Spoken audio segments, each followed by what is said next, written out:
Hey everybody, I hope you guys are enjoying your summer. I wanted to show you a simple DIY tote bag that you do not have to sew, and you might think I'm crazy, but I've been doing this for about 10 years and it totally works as long as you use fabric that is porous, that has some type of holes in it so that it can absorb hot glue. So you'll need a couple of things. To start, you'll need a porous fabric, like I said, and you can use another fabric and a belt for the handle. I got that belt at Goodwill for $2.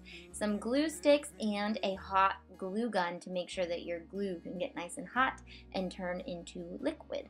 You can also use some snaps if you want to glue on, but I didn't do that with this bag. You're going to cut 2 pieces of fabric as big or as small as you want and put right sides together. And then you're going to cut squares out of both bottoms, making them equal. You can do measuring, but I've done this enough to realize that it doesn't really take that much measuring. And this is what that will look like after that is done. Basically, what we're going to do, instead of sewing, we're just going to use hot glue on all the spots where we would use sewing to sew our bag. And we're going to do a double hem on the top of both before we put the bag together. And you want to use a generous amount of hot glue, and the key here is to put tons of compression so that the glue absorbs into the holes of the fabric.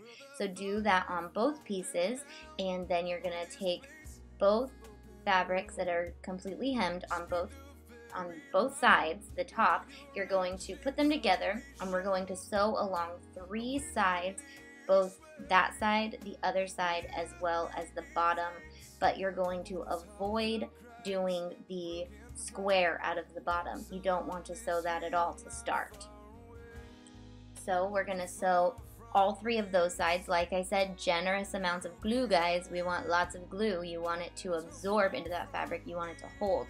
So once you have those 3 sides done, you'll see that it's starting to look a little bit bag-like, but there are 2 holes, which you do not want, because if you were to put something in it, it would fall right out.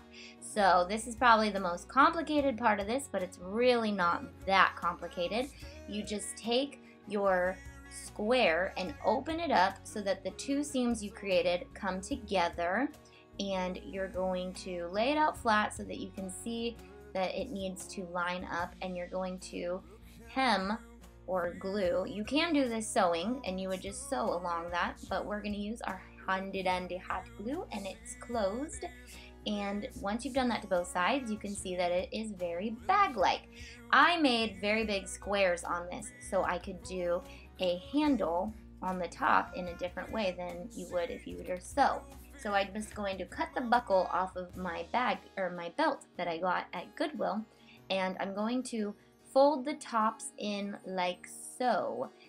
This is more of a watch and do than me explaining, because I don't really know how to say what I'm doing. I'm pulling the hem in and sticking the belt between them, and then I'm going to glue all 4 sections to reinforce the bag area.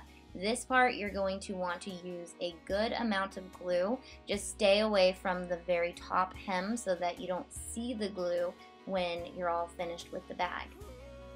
So you want to glue on a belt, and on the part of the belt that has pores, where it has openings, so that the glue absorbs into those and it holds super good.